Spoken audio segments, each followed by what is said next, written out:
Plant-based eating will absolutely change your life. Hi, this is Kathleen Gage with Plant-Based Eating for Health, and today I'm shooting this short introduction of Brian Rodgers before I head out to the gym. I have so much energy, I have to get to the gym, and that's what happened to Brian Rodgers.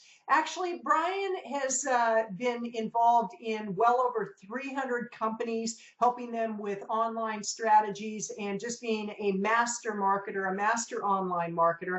And what he found happened was, by doing that, he was sitting at the computer all day long eating a lot of junk food, and he got really fat. Not only did he get really fat, he became a good couch potato, and he got lots of diseases that were holding him back. That's when he discovered plant-based eating. Not only has he released 105 pounds, Brian now has reversed all the diseases that were threatening his life. He has a better relationship with his wife.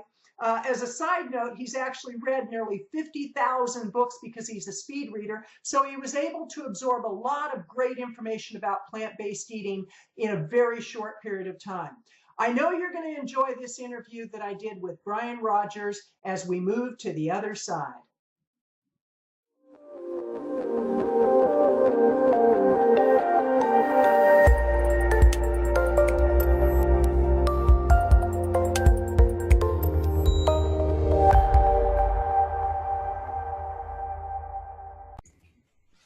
So, Brian, I am just like in awe of your success around plant-based eating. Why don't you share how you got involved in plant-based eating, what life was like before, and what it's like now? Oh, what life was like before. Let's see, I'm 40 something. So, so how I got into plant-based, I'm actually a newbie, unlike a lot of people that I hear from and learn from and things like that. I actually started in July 15th of this year. So it's been like right at 6 months. Okay. And I didn't fully start in July, and I don't know we'll probably talk a little bit about this later, but I started with just cutting out meat to start with. And I kind of did that for about a month. And then in August of 2018, I cut out dairy and oil, and salt was a big one for me. And so really my journey started August 15th of last year. And here I am today, 5 to 6 months later, and had some great results. So I got into it from I just had a visit with my doctor for a routine checkup and blood work, which I hadn't had done in over probably about 20 years, which is not very smart. Right. And the blood work showed a lot of things that inwardly, that I knew outwardly there was issues, but inwardly it showed a lot of things that were very disturbing. So what was the outward evidence that you were really unhealthy, and then what was the inward evidence? So the outward evidence obviously was weight. I've lost over 105 pounds since August of 2015, which is, to me, I still kind of pinch myself. I can't believe it. So I've lost over 105 pounds. Wow. So outwardly, obviously, if anybody's seen my before and after pictures, or that runs into me, you can tell that I don't even look like the same person.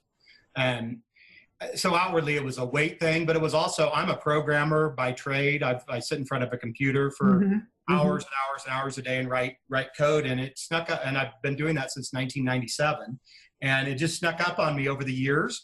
And I also was very fatigued. I couldn't sleep very well. I was on blood pressure medicine, which was the last time I went to the doctor, who put me on blood pressure medicine years ago without actually doing any blood work, which was kind of surprising.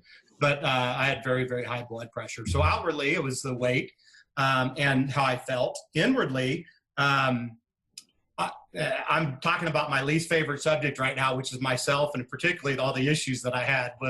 But I had multiple comorbidities. I had severe hypertension, which was related to the blood pressure medicine. But I actually had 2 hypertensive emergencies in the last 10 years, which means my blood pressure was so high I had to go to the emergency room. Wow. So that was the first issue. I had severe sleep apnea, so I was a very heavy snorer, which is not fair to your wife, your spouse, whoever you're sleeping with, if anybody. Your dog, you know. Dog, whoever you sleep with, that's your business. But whoever you're sleeping with probably isn't going to want to be staying up all night because you're snoring so loud. I was snoring so loud that my son could hear me snoring down the hallway. So severe sleep apnea, which went untreated for years. Dyslipidemia, which was severe high, a lot of people call it something else, but it was severely high triglycerides, severely high cholesterol. I was diagnosed as being morbidly obese. So I was morbidly obese, which was pretty hard 2 words to hear to your face. Right. And pre-diabetes and buffalo hump. I don't know if you've heard of buffalo hump, but it's where you get all kinds of fat. Wow. In your neck. And then last but not least, which could have been the most severe, was non-alcoholic fatty liver disease or fatty liver disease. A lot of people don't know there's really not a difference as far as what non-alcoholic fatty liver disease and fatty liver disease is basically the same thing. The only way the doctor knows the difference is really going in and doing a biopsy. But even then, it's a matter of being honest with your doctor and saying, hey, well, I was a heavy drinker for years. You know what I mean? The only 2 ways you can really, there's ways to get it, but alcohol is one, and then being morbidly obese is the other. So those are my things. That was July 15th of last year. That's incredible. Yeah. So I hate to even go over all that stuff, but the point of all this is not just the weight loss. I think that gets kind of in the way. Yeah. Sometimes, because I know everybody wants to lose weight, whether it be 10 pounds or 20 pounds or 50 or 100. But when you have other comorbidities and underlying issues, weight loss to me was just like a byproduct of. Right. So the results, before we move on, I've had 3 separate blood tests along my journey here. The last blood test was 3 weeks ago. And it was probably the best doctor's appointments I ever went to. He turned his computer towards my screen and said, okay, in my 25 years, I think, of what's being a doctor, I've never done this all at once. And we literally went through my list, and every single disease process that I had, every single issue that I have, I've been off blood pressure medicine for about 3 months. But all my other comorbidities, delete. And I've got a completely clean bill of health. I have nothing on my health record. The very last thing was my BMI. BMI when I started was 41. Okay. And it's 25, I think, right at 25 now. That's incredible. I got my BMI down 12 pant sizes, and all that stuff is gone and never coming back. So that's incredible. And obviously you're feeling great. Wow. That, now, what was it that made you decide on plant-based eating? Because I was introduced to plant-based a few years ago, dabbled in it, but I really got committed just shy of 5 months ago, and I've dropped 30 pounds. It melted off. I didn't even focus on losing weight. It was for inflammation and heart risk and all that. But what was it about plant-based eating that really let you know this was it for you?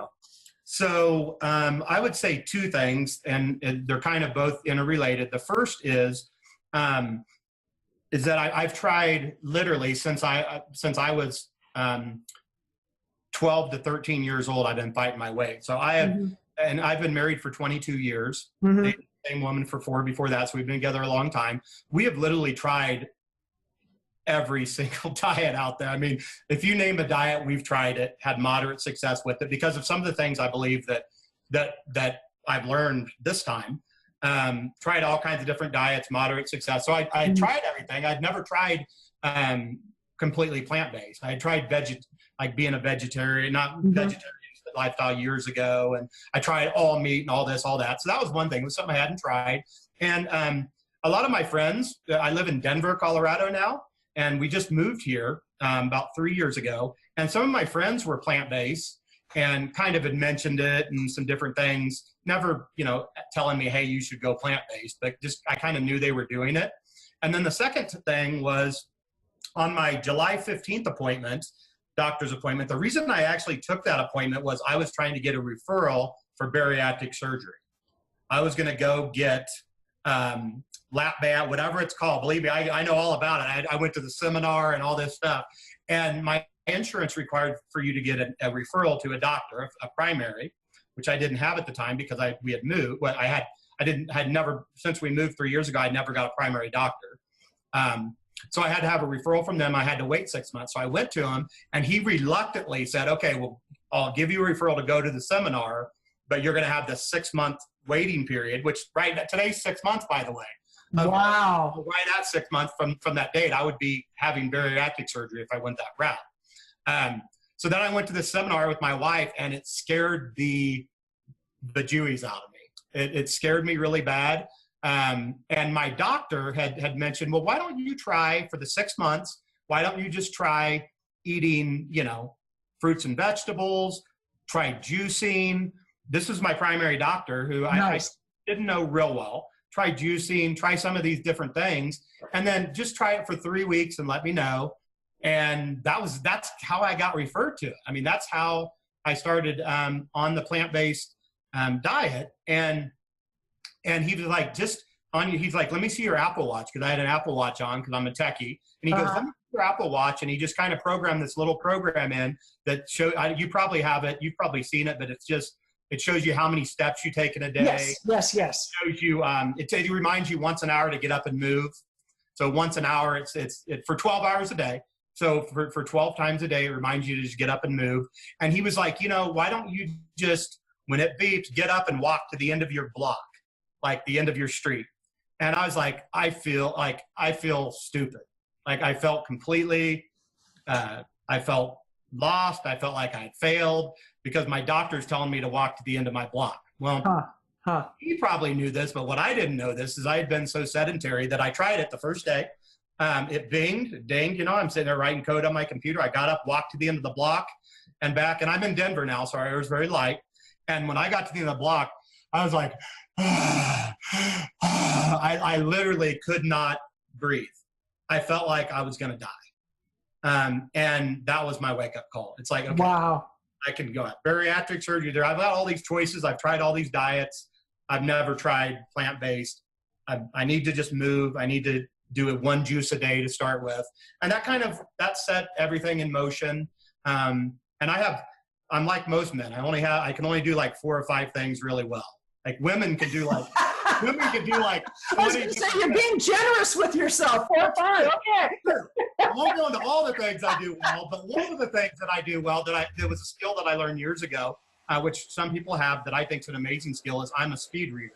I can read a 400-page book in about 35 minutes. Wow. So I've been doing it my whole life. I've read probably close to 50,000 books. So it's just a skill that I picked up.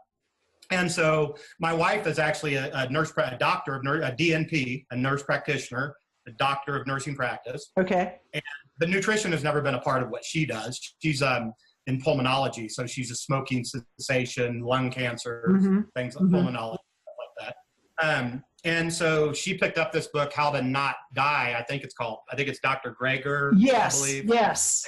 I think that's who it is. And she picked up that book and she's like, well, why don't you read this? Because she knows I have that skill, right? She's like, brought me home this book that was about that thick. And I read it, and I'm like, I got to do something.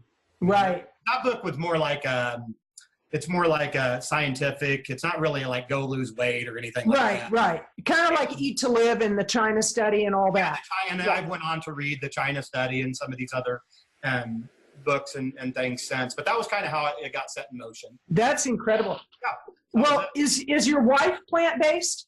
She is. My wife is plant-based. For how long? For the same amount of time. Okay. And what are her results? So her results are, she's a small woman. She lost 14 pounds. Okay. Which she started, she weighs 110 pounds now. Oh my goodness. She's a small woman. Yes.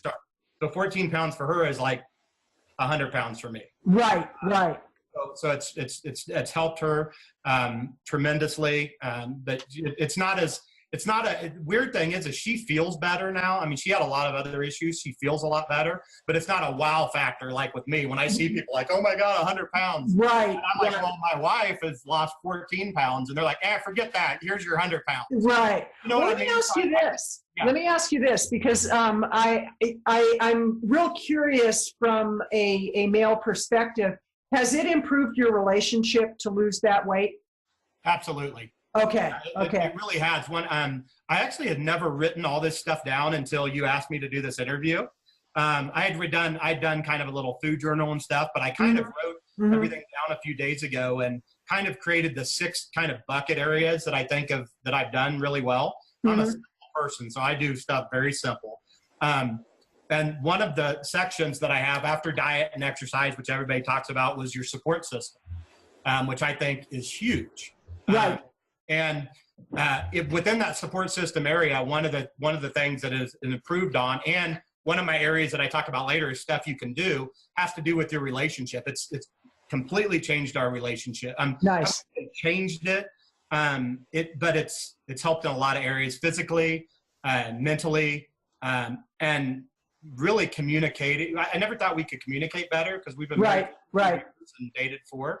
But it's really helped us communicate way better. We both have these therapy couches, we call them, in our living room, that every morning we sit on our therapy couches and we talk to each other and we cry with each other and we laugh with each other. And we're like, you know, what are we going to do, you know, this week? So yeah, it's improved physically as well as mentally. Right. For sure. Absolutely. Well, you know, one of the things I found interesting, because I've just immersed myself into the whole plant-based community and researching not only about health, because that's how I started, but about compassion to animals, the farming of animals, the earth and the environment. But with a lot of men, the precursor to a heart attack is erectile dysfunction. Yes. And it makes sense. And unfortunately, with our medical profession, they keep popping pills into us instead of looking at the core of what the problem is. And so many diseases are reversible. So as you get further into the whole plant-based, now you're whole food plant-based, is that your, and do you do the SOS elimination, no added salt, oil? No. I did. So like I said, I started just cutting out meat, and I did that for a month. And then after that, I was losing some weight. I lost about 20 pounds. And then after that, I cut out dairy, oil, and salt, and then it just started melting off.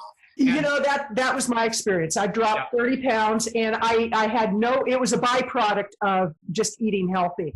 Salt, I had to do salt because of my hypertension. Okay. But I will tell you this, salt is a hidden, even if you don't have severe hypertension, salt is one of the worst things in your diet. I really look for salt no matter where I'm going, what I look at. I'm always looking to see how much salt content is in stuff, for sure. Wonderful. So who would you say is one of your heroes within the plant-based community? You know, it's weird that I'm saying my medical doctor, my primary doctor, is one of my heroes because he kind of put me down the road.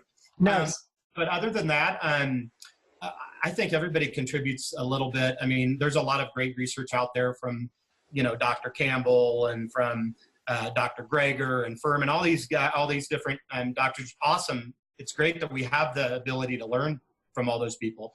But the first person, I'm not really into watching TV and documentaries like a lot of people. I'm more into reading. Well, that's because you can do it so fast. Oh, right. Yeah. But I watched a couple juicing documentaries by like Joe Cross and some of those, which I thought were amazing, because that's really kind of the first thing I did was implement some juicing into what I'm doing. So I would say probably down kind of in that direction. Okay. Now, what about with going further into this for you? Do you see yourself doing anything like these interviews, but to raise awareness to help other men who are in the situation you were in? Yeah, I mean, if it's something that I've definitely explored and thought about. If there's something that I can help with, I'm happy to do that. Yeah, it's something that I have. As I started kind of documenting all these things, it's something that I've thought about. There's so much great information out there. You don't want to just jump in and kind of start rehashing things that are great sources with.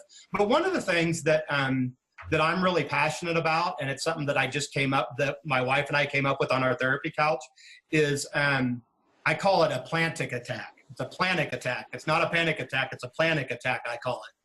And which is very interesting. I mean, I went and got the domain name planic attack and all this stuff because it's something that has been the most difficult thing for me is when you go to a plant-based lifestyle, or I guess any diet, or even if you eat pizza every day for food, at some point your body, you start to crave other things. Right. And you get this terrible craving, and it's particularly when it's something new, and it's just your body telling you need to do something to fix that craving. And it's not eat. It's not eat. It's not surf the internet. It's not exercise, because exercise is a different part of this. Mm-hmm. Do something. So I call it a planic attack, and they're no joke. I mean, I don't know if you've had any of these yet, but it gets to the point to where you really feel mentally exhausted. And there's something in you just saying, hey, I need to go do something. And so I've made a list of 100 things that can be done when I have a panic attack. And I think my top 10, I posted some of my friends the other day, and the top one was pray. You were mentioning meditation earlier. That's one of my big other than a support system of family, friends, spouse, whoever it is. My big one is, believe in something else, whether it be God, whether it be Buddha, whether it be meditation, right. Whatever it is that's my number one go-to is pray. I have a war room in my house, which is in a closet underneath my stairs that's set up. Go in there, shut the door, and just pray. So that's my number one thing. The rest are silly things like dancing and pretending like I'm singing karaoke. I mean, one is go play miniature golf. One is go to a movie. Another one's one thing I really like to do, which is strange, I'll go to Costco and Sam's, and I'll get a cart, and I'll walk up and down the aisles as fast as I can walk up and see all the different ways I could create plant-based foods, which is kind of interesting. People look at me like I'm crazy, right? But my other than praying, and I have a whole list of them, and I like for other people to say what they like to do, but my favorite thing is just to cry. It's just to, and I know from a man that's a weird thing, but it's just to say, you know what, it's okay to cry. And it doesn't matter if it's tears of joy, sadness, anger, happiness, thankfulness. It just makes me feel better. And awesome. I cry probably, I don't know, once every other week at least. I have a really good cry, and just do that. But I think the idea is to redirect that feeling that you have of I really want a piece of pizza. And it's not just a food craving. It's I really want a piece of pizza, or I can't do this anymore. My husband's not supporting me with this, or my whatever it is. I can't afford, I have a health coach and I can't afford to pay him next month, whatever it is. Right. There's these attacks that everybody that's on something that's going on have. And to me, I've said, okay, if I have one of these panic attacks, which I have them once or twice a week, I mean, let's just be honest, once or twice a week, I feel like I want to quit. Right. And you got to change that into something else. And it's usually doing something busy, even like drawing a picture. I'm not an artist. I'll sit down, I'll say, you know what, I'm going to draw a picture. And it's usually like a stick figure, but it's something, right? And I think there's this whole idea that's kind of being missed in the whole weight loss world of this, hey, you're going to have these terrible cravings where you feel like you're going to die. Right. But what do you do about it? Right. I know a lot of people say go exercise. I don't believe in that. I believe exercise is something separate than that. And I also don't believe in like surfing the internet and stuff like that when you're in that mode because there's just too much out there. I believe in you need to redirect to something that's a good habit, maybe a habit that's been changed. Like if you used to go to a bar, now like a bar to go drink alcohol, now you go to a coffee bar or a juice bar or whatever it is. But it's get out and do something other than your exercise or eating, which is kind of the core of plant-based diet. Like what do you do? Do you exercise and what do you eat? But it's ever like, how do you feel? Like not how do you feel like physically, it's like, how do you feel mentally? And it's mental things are no joke. I mean, they're no joke. One other mental thing I have all the time, which is the weirdest thing, is I'll still look in the mirror sometimes and not see the changes. Got it. So strange. Yeah. So it's the strangest phenomenal.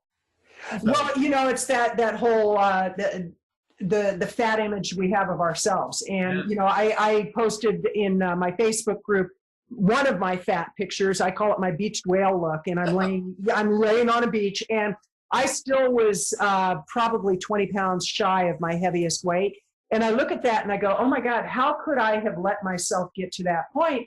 And yet sometimes I don't acknowledge how far I've come, which really ties into the next question of what would you recommend to somebody who's starting on the plant-based journey, but their spouse or their family and friends, they're not supporting them. And if anything, they're making jokes and ridiculing. How do you suggest somebody handle that? Yeah, that's really a tough one. And we've kind of hit on this a little bit already about your support system, because to me, that's one of the core foundations. So I guess I'm not an expert to speak on that, because I've had an incredible support system. And it's been amazing. Even my son's part of my support system. And I have friends that are part of my support system. But what I would suggest to somebody is talk it out with that person. Or if it's a particular person like a husband or spouse, talk it out with them. Try to get to understanding of why you're doing it. Try to encourage them to do it with you. It's a lot healthier if they do it with you, obviously. But if they won't, then it's time to, again, I haven't had this issue, but it's time to reevaluate your support systems. Right. I mean, it really is, because if it's something that's this important, and it is this important, moving forward, and no matter if you're 20 years old or 40 or 60 or 80 right now, you brought up some other issues outside of that are more like planet issues and vegan issues and things like that, which are important. They're not necessarily my thing. Right. I believe in them. I think it's great that there are people doing it, but it's a bigger thing. It's like, are we going to live for our children, or for our, are we going to live to do the things that we were meant to be by God or by whoever our higher power is? I mean, right. So I would evaluate your support system. I mean, I don't know how else to say it, and yeah, I actually had one person who was really making fun of me, and, somebody pretty close to me. And I finally said, the reason I'm doing it is for heart health and to reverse some of the diseases that I'm at risk for. And I just posted on my Facebook group that I actually am at very high risk for colon cancer. The first colonoscopy I had, they found 5 polyps and they were precancerous. So it's not a joke, and when you, not a joke. For me, what I found that rather than saying, oh, it's about the environment or the animals, with this particular person, when I said it's about my health and here's why, then they let it go. But so what would you recommend to somebody who's kind of sitting on the fence? They know they really would benefit from this. How would you encourage them to at least give it a try? The biggest thing with me, I probably have done the least amount of anybody you'll ever interview, because I kept it very, very simple. I don't use any pills or any supplements, or I'm not against any of that stuff. It just, for me, this time it was simple. Walking and just looking at what I was eating. I can't remember who said it. Somebody I heard the other day that said the average person only eats about 6 to 7 different kinds of meals on a regular basis. Wow. I don't remember who it was. And I think that's right. Because there's millions and millions and millions of recipes out there. And I think people start going through recipes and it almost becomes like, well, now there's a million things I can cook. I don't know what to cook, or I don't know what to do, or where to go out to eat, or whatever. But I think 6 to 7 is right. So start with if you cook at home, which we do about half the time, and I'll talk to you about how we eat out. We cook at home about half the time. And when you cook at home, find out what you already like and what you're already eating, and just change and look up recipes for just those 6 to 7 meals. I think that's important. So if it's pizza, find pizza. If it's tacos, find tacos. I really love lasagna. I like to make lasagnas. So look up lasagna recipes. Don't look at recipes as a whole, like what millions of items can I do. Look at it as what 6 to 7 things really make me happy. Great idea. And then just redo them. I mean, there's probably, for lasagna alone, there's probably 10,000 recipes out there that you can find, right? So pick one. So that's the first thing. The second thing is do kind of what I did. I think everybody should do what I did, is just get up and start walking as far as you can walk, and just get a good pair of walking shoes, something to track your steps, and don't be cheap. If you have a little money, or even if you don't, figure out how to get good walking shoes. That's right. Like very important. Very important. A watch or something to track your steps, and an app to track your calories. That's it. Calories in, calories out. Those 3 things, and just start moving and try to do a little bit more every day. I walk 3 miles a day now. That's what I do. I walk 3 miles. That's awesome. at 3.7 miles an hour, which equals 3.66 miles a day. And I burn 350 calories doing that. Nice. So that's what it is. That's what I do. Now, recently, 3 days a week, now I've added in these kettlebell swings. Yes, yes. You know? So now that's fun. That's no joke either. So I'm doing kettlebell swings for 3 times a week, and that's all I do. So very simple. And I travel a lot. So I've traveled all over the world the last 6 months. I've been to 5 countries, I think. Wow. Wow. And guess what? I've never missed a day because you can get up and walk no matter where you're at. If you're in a hotel, don't book a hotel if you can afford it that doesn't have a gym. That's the first thing. Right. I go to the gym. Like most of my walking, most of my weight loss was done in my walking trails in my neighborhood. Right.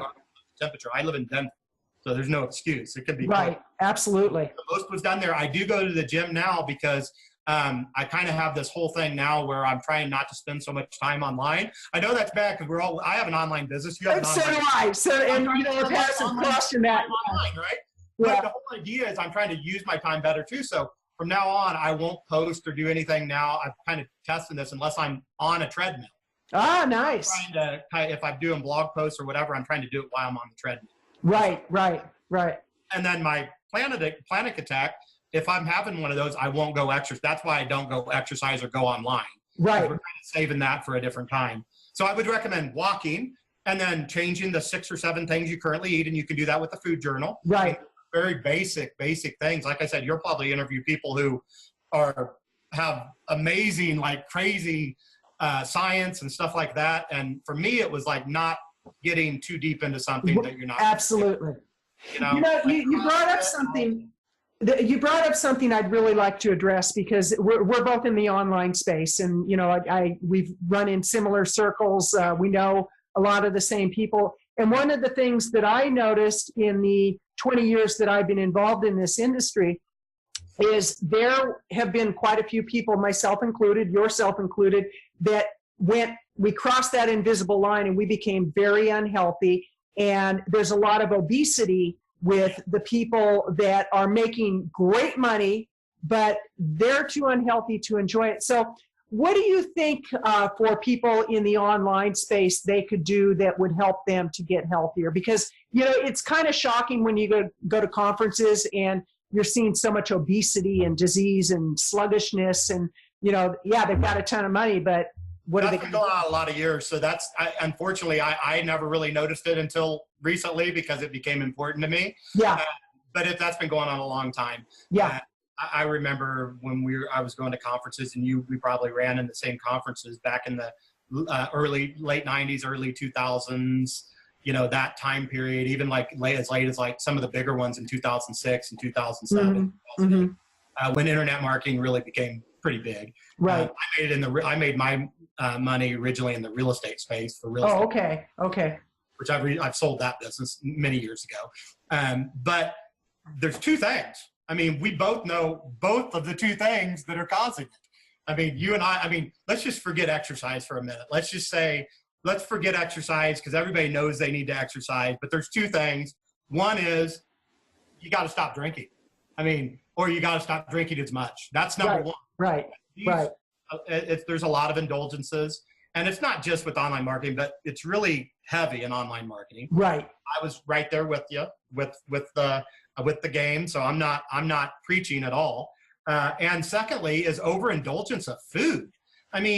It's almost, I think it's getting better, but it almost used to be like how I need to eat the biggest steak in the room, right? Can I eat the biggest steak that Ruth Chris has? Right. Can I eat the biggest steak that Delmonico or Oscars, or I'm trying to think all the places I've eaten steaks at over the years, or Gibson's or Lowry's. Can I, if we're going there, I need to order the big. I need to be the size biggest. Matters. It does. Right? So I think those 2 things, right?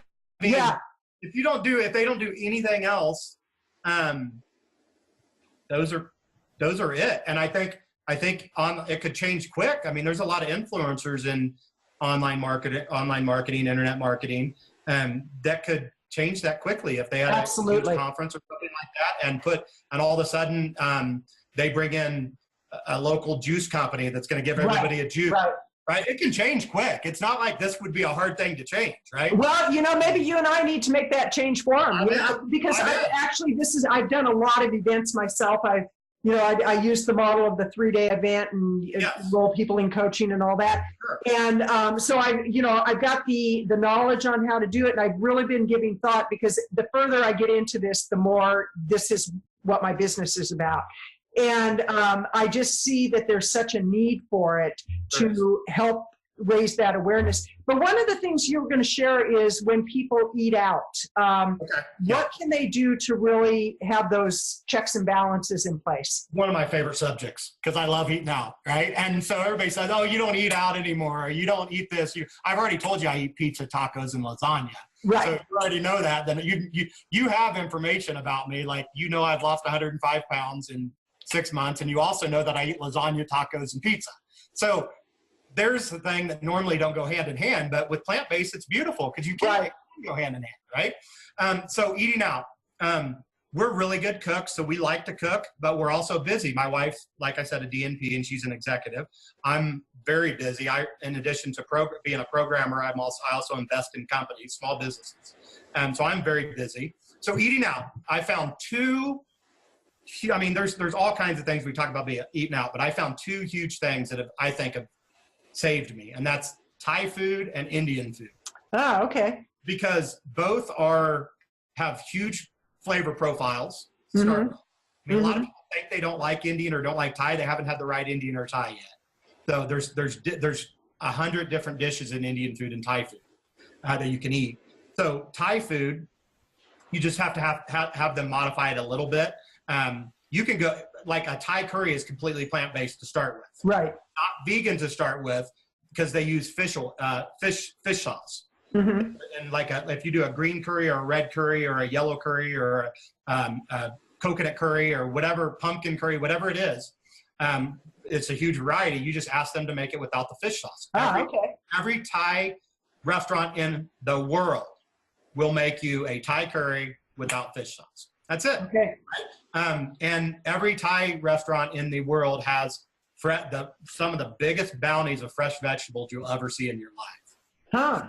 Carrots and huge cucumbers and huge broccoli and huge mushrooms. And they cut them really cool too. Mm-hmm. I don't know how, they must have every Thai restaurant must have the same cutting machine, because all the cucumbers all look like they're cut exactly the same, right?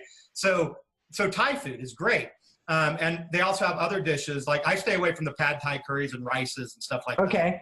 And just stick with the curry. So Thai food. And the second is Indian food. Indian food, you don't want to just walk into an Indian restaurant and start eating Indian food, because they use a lot of heavy cream, a lot of heavy cream, a lot of oil, a lot of salt, a lot of that. So you actually have to talk to the Indian restaurants, or like I always do, we're going to Vail this weekend, for example. I research, if I know I'm going to be somewhere, I'll research the entire city where I'm going to eat, have a plan. Nice. Very important. Nice. Very important. So an Indian restaurant, you just have to go in, and sometimes Indian restaurants will have vegetarian on the menu. Mm-hmm. That doesn't mean it's vegan or dairy free. Right.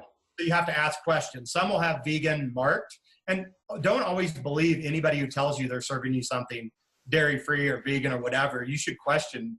If you don't feel quite right, you should question people what's in your food. Some of the vegan restaurants and some of the plant-based restaurants out there, I think there's some amazing ones that we could talk about all day, but some of them to me are a little sketchy, because sometimes you'll ask them like, hey, how many calories is in this sandwich? Or we don't count calories, and you should never count calories. And I'm like, well, I just don't know what I'm eating, right? Like, is there any fiber in it?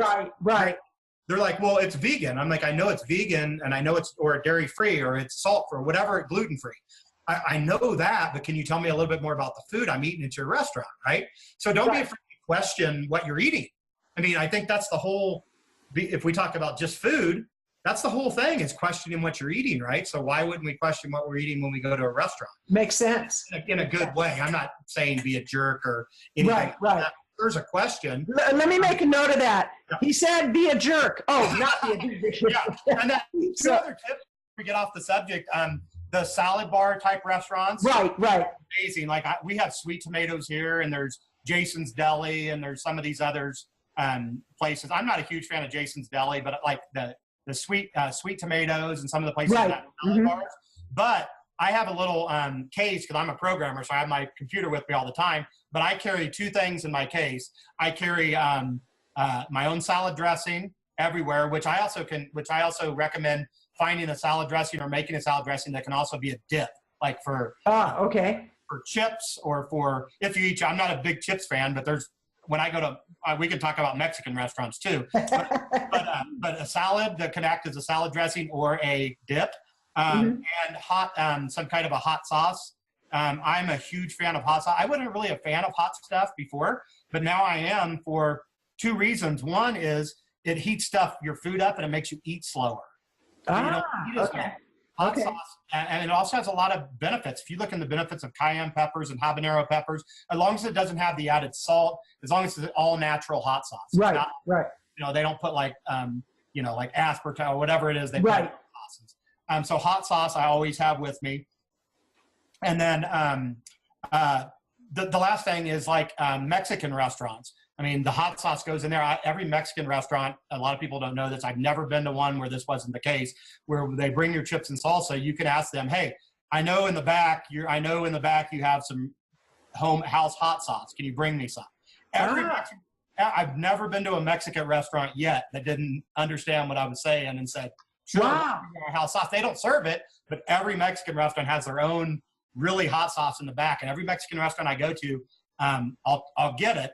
And I don't recommend it. I'm not recommending anybody ever do this. We bring our own chips sometimes. So we'll bring our own flaxseed chips. And stuff. Okay. I'll eat a few if we want chips. But what I do every time I walk into a Mexican restaurant, I ask for the hot sauce, and trust me, it's hot when you ask them for their house hot sauce. And I'll just take a spoon. I'll eat a spoonful of the hot sauce real quick. And guess what? I don't want any chips until I eat. Oh my gosh. That's pretty incredible. Any chips until I eat. Wow. Well, you got some great tips there. I mean, I really appreciate all the little insights. And this has been in 6 months, you've come up with all these great tips. So you're going to be writing a book, or do you have any products that are plant-based related?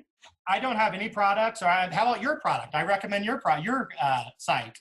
Well, mine is Plant-Based Eating for Health, and I've got a 7-day workbook that's a reboot, and I'm actually working on an actual book because I'm an author. And, so writing a book about this is really one of the easiest things for me to do.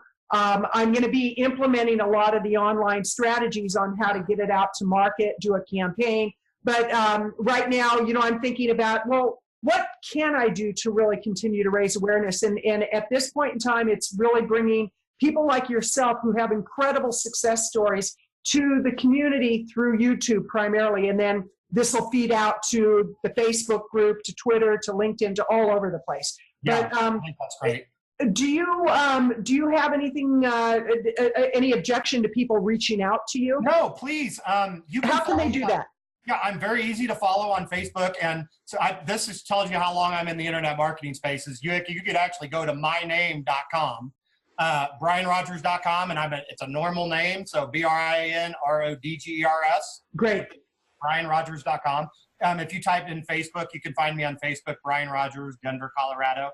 Okay. I do all kinds of, this about me. I'll post recipes and stuff like that, and just kind of follow along in my journey. And you're happy to join. And I'm a programmer by trade, so I have some app ideas and some things down the road that I might. We need to talk. We need to definitely talk. Yeah, I've got some ideas, especially implementing some of these little tips. Right. Into your daily, like where am I at? What can I do? Where can I eat? Absolutely. Out there like that, but us kind of perfectionists, like I know you strike me as a little bit of a perfectionist, and I know I am.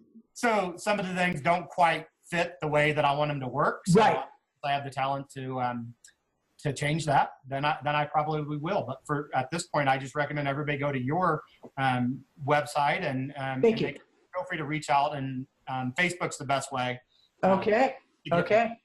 So if you could only recommend one book for people who want to do plant-based, what would that one book be? Oh, I would start kind of where I started, and that's like the How Not to Die. Okay. Isn't that why we're all doing this anyways? Just because of the title alone, How to Not Die. I mean, yes, we all want to die. We all have different beliefs and what's going to happen when we die and things like that. Right. So, yeah, in my religion, I do want to die at some point, but I don't want to die in the next 60 or 70 years, 60 years probably, or 50 or whatever it's going to be. I do want to die someday, just not, I want to enjoy it first. You know, and I was talking to a woman who's 77 or 78, and she wrote a book on health and nutrition. It's called Rock and Roll at Any Age. She's just an amazing woman. And she said, there's two timelines in our life. There's the timeline of how long we're going to live, and then there's the timeline of quality of life. And usually the quality of life timeline is 15 years less than the full, because of health issues. So, Totally. Brian, I so appreciate you coming on and sharing your story. You have some phenomenal tips, and I look forward to getting to know you better as we go on our journey of plant-based eating. Thank you for raising the awareness and the vibration and just doing what you're doing. I appreciate it. Thank you very much. You bet. Take care. Bye, Kathleen. Bye-bye.